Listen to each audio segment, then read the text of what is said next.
Thor Love and Thunder was a joke, but before I explain why, I want to clarify. This video contains a fuck ton of spoilers, and if you don't like spoilers, you should probably click off of the video now.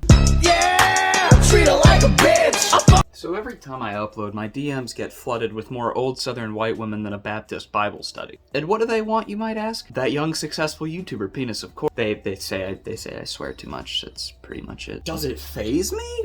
Absolutely not. Unsubscribed after It's all called mental cussing. illness. How old are you? This is 6? probably a personal thing, but you said all feedback, so here's my 2 cents. Milder language. I'm inundated with foul language from people online who have such potty mouths you'd think they drink from gas station bathroom urinals.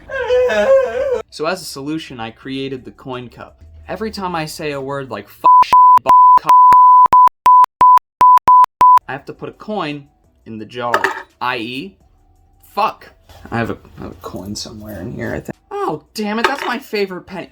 Oh, mother... I just wanna fuck Michelle Obama. Thor Love and Thunder received a teaser trailer video and an actual trailer video, and in my opinion, the teaser one was actually pretty good. A solid minute-and-a-half montage to Sweet Child of Mine by Guns N' Roses, great song pick, by the way, showing what looked to be a good storyline with an unexpected twist, because, you know, equality. But after this, you can start to see where the bad movie or small dick energy starts to creep in, because this movie is just ass. 3 point.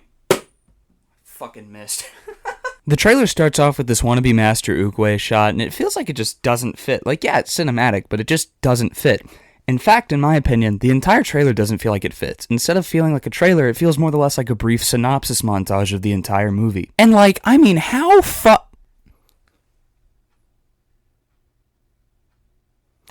hard is it to make a good trailer? But anyways, moving on, we have the...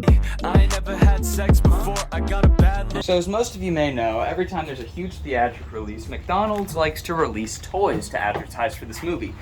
And as most of you may also know, I am a little whore for Happy Meals. That one was worth it. So without further ado, let's have a little toy unboxing. You know, I once had a girlfriend who had PTSD from knives and also just couldn't take a joke. I could never cut up around her. So the toy that we got is a nice little Thor spinning figure that can, you know, spin and shit while holding the axe. That's pretty cool, I guess. Maybe I should call her.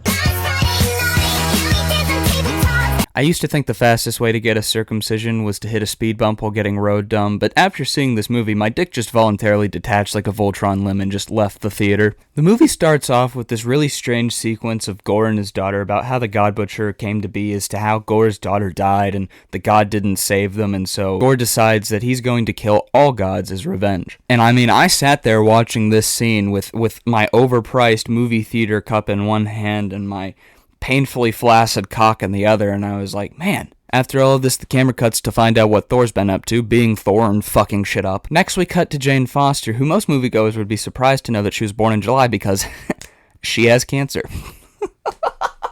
After she finds out she got the cancer DLC for free and finds out that she's so good she's already on stage 4 where her chemo power-ups don't work anymore. She does a little research and finds out that Thor's hammer can actually have some healing effects that might help her out. So she goes on this chemo conquest to New Asgard to retrieve the hammer. Thor then comes to New Asgard, finding out that none of his buddies will be joining him for rugby on Saturday because they're all dead. And him and Jane meet by happenstance when Gore decides to attack New Asgard with his little shadow puppets that came from his fancy new sword. While they were too busy staring at each other trying to figure out who the real Thor is, Gore decided to kidnap all the kids and send them to, I shit you not, the Shadow Realm. But instead of getting some badass heroes like Yugi and the Dark Magician to save them from this pit of endless hell and darkness, we get these two fuckheads to save. Actually, it's mainly Thor that's just a fuckhead. Keep in mind, he has about the brain capacity of Sheriff Bronson from Scooby-Doo Mystery Incorporated. What could be so important as to lure Crystal Cove's most famous lawman back from the great beyond? Oh, I don't know. Maybe he's here to actually try and solve some crimes? No, that can't be it. Well, that'll be our powwow, man. Where do I set up my smoker? You got Sheriff Stone to be the counselor for our help session? Help session? I got 40 pounds of maple-cured pork in the cruiser. You said this was a barbecue. I was gonna make bacon hats. After a long, hard 3 minutes of thinking, Thor decides, hey, maybe we can get help from Zeus and his lightning bolt to, you know, save the kiddos.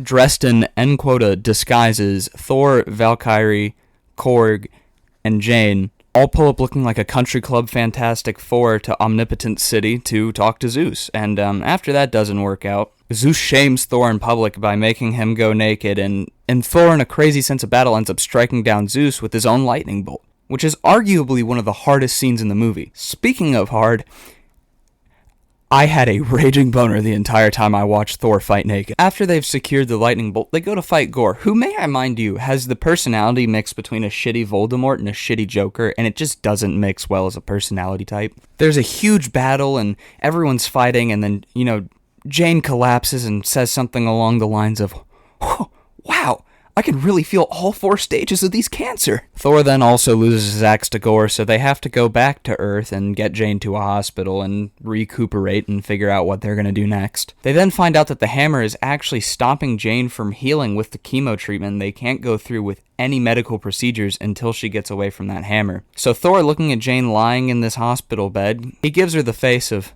"Man, I'd fuck the shit out of you if cancer wasn't contagious," and tells Jane not to worry. He's going to go do manly things and be the man of the house or some shit. He's gonna go fight Gore. Well, Gore, in some fucked up rendition of the Magic School Bus, decides to take all the kiddos to the door to eternity, which he needs the axe to open, by the way, where he can pray to some sky daddy for one wish and one wish only, and that wish that he has is to kill all the gods. That's what he's been set out to do the whole movie. Well, Thor shows up, and realizing he's outmatched, he gives all of the little kids his power as well. And after Thor gives the kids a free 30-day trial of being a fucking god, they enter combat. It's great to see these children in combat, and it's even more great to know that Marvel's finally advocating for the repealment of childhood labor laws. After all of this, somehow Thor is still getting his ass kicked, so Janefoster swoops in, and while kicking Gore's ass and destroying the sword, may I mind you, she says, and I quote, "Firstly, the name is the Mighty Thor, and secondly, if you can't say Mighty Thor, I'll accept Dr. Janefoster,